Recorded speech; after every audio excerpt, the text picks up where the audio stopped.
sahabat, selamat datang di channel Bisa Sukses. Umumnya terdapat dua jenis kangkung yang dijual di pasaran, yakni kangkung yang dipotong bagian akarnya dan juga kangkung yang masih terikat beserta akarnya. Sahabat ingin tahu bagaimana proses budidaya kangkung darat? Yuk simak video ini hingga selesai ya. Kangkung yang telah dipotong akarnya adalah jenis kangkung air. Sedangkan kangkung yang masih terikut akarnya adalah jenis kangkung darat. Kedua jenis kangkung ini sama-sama mudah untuk dibudidayakan. Budidaya kangkung darat dapat dilakukan baik di dataran rendah maupun dataran tinggi. Untuk bisa tumbuh dan berkembang dengan baik, budidaya kangkung darat harus mendapatkan curah hujan dan sinar matahari yang cukup.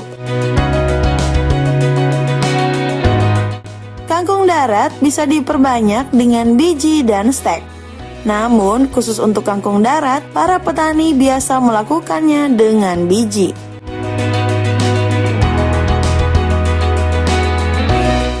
Sebelum lanjut ke pembahasan inti, sahabat support ya channel Bisa Sukses dengan mensubscribe channel ini dan menekan tombol lonceng notifikasinya agar tidak ketinggalan video terbaru dari channel Bisa Sukses.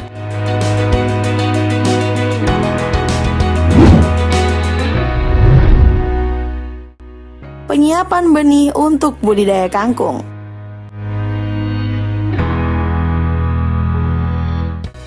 Untuk mendapatkan tanaman yang baik, tentunya harus dilakukan pemilihan benih yang baik pula. Terdapat beberapa benih unggul kangkung yang terkenal seperti varietas Sutra dan Bangkok. Benih Sutra merupakan benih yang diintroduksi dari kangkung Hawaii oleh Departemen Pertanian pada tahun 1980-an. Namun, yang banyak beredar saat ini adalah kangkung keluaran bisi dan panah merah, serta kangkung asal Jawa Timur seperti Sidoarjo. Agak sulit memang untuk menelusuri varietas-varietas kangkung yang beredar di pasaran. Benih kangkung darat yang baik adalah benih yang daya tumbuhnya melebihi dari 95% dan tumbuhnya tegak setidaknya hingga umur 8 minggu.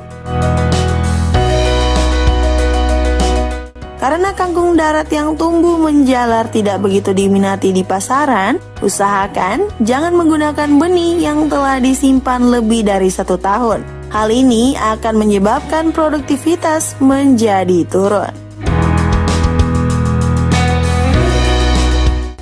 Pengolahan lahan dan pemupukan dasar.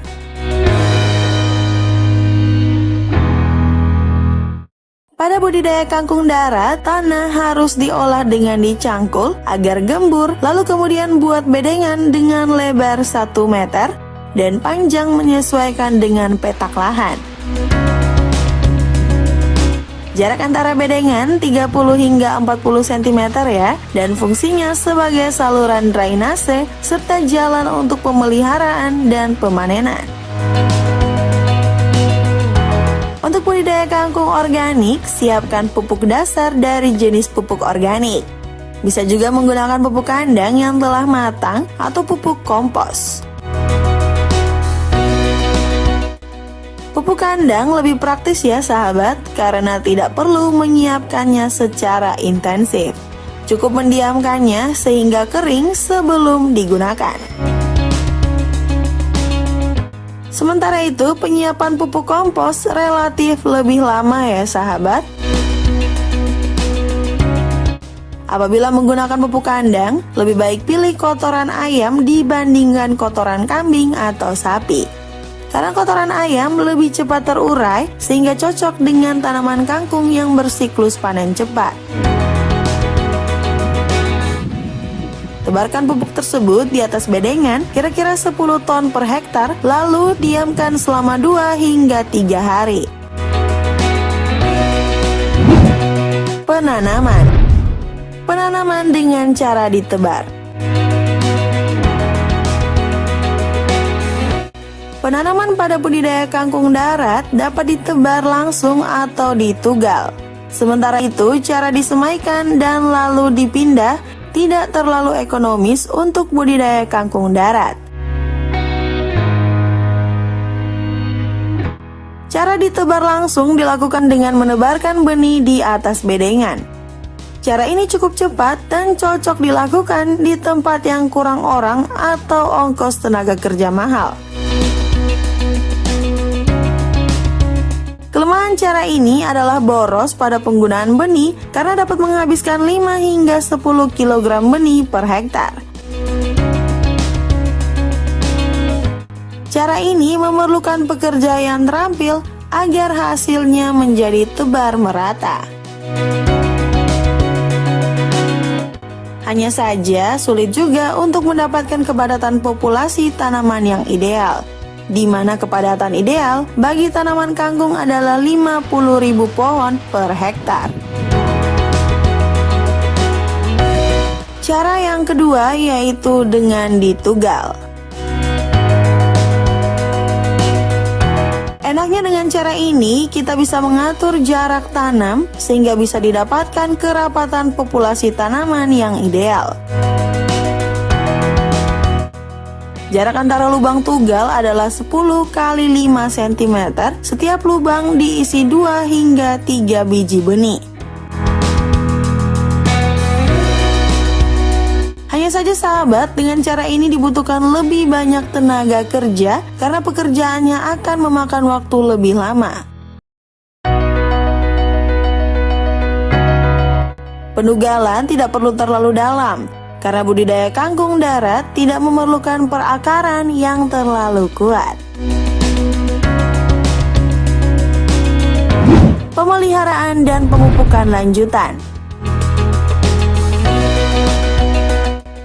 Dalam budidaya kangkung darat tidak diperlukan pupuk yang intensif.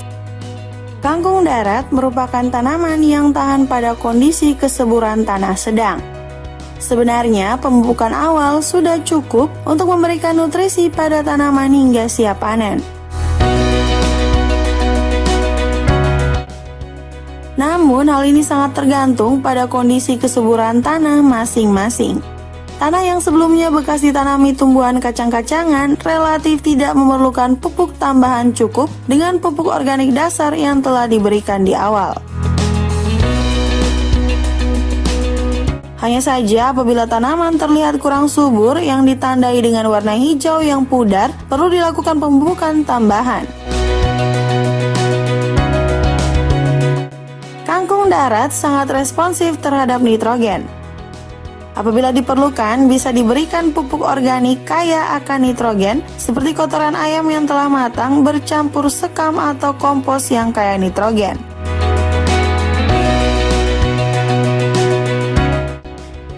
Pemeliharaan selanjutnya yang harus diperhatikan adalah penyiraman.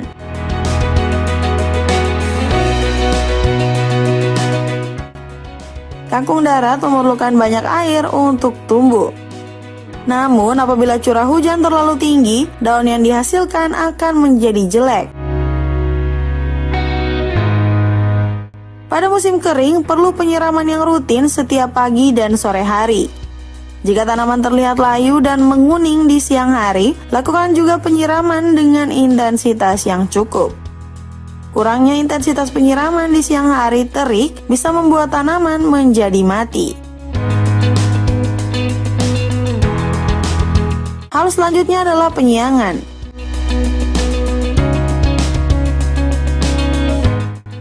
Walaupun kangkung merupakan tanaman siklus cepat, ada kalanya tanaman mudah kalah bersaing dengan rumput, terutama saat penebaran benih di awal. Pertumbuhan dari benih menjadi tanaman relatif agak lama sehingga potensi tersalip gulma cukup tinggi. Apabila terjadi hal seperti ini, gulma tersebut harus cepat disingkirkan dengan dicabut.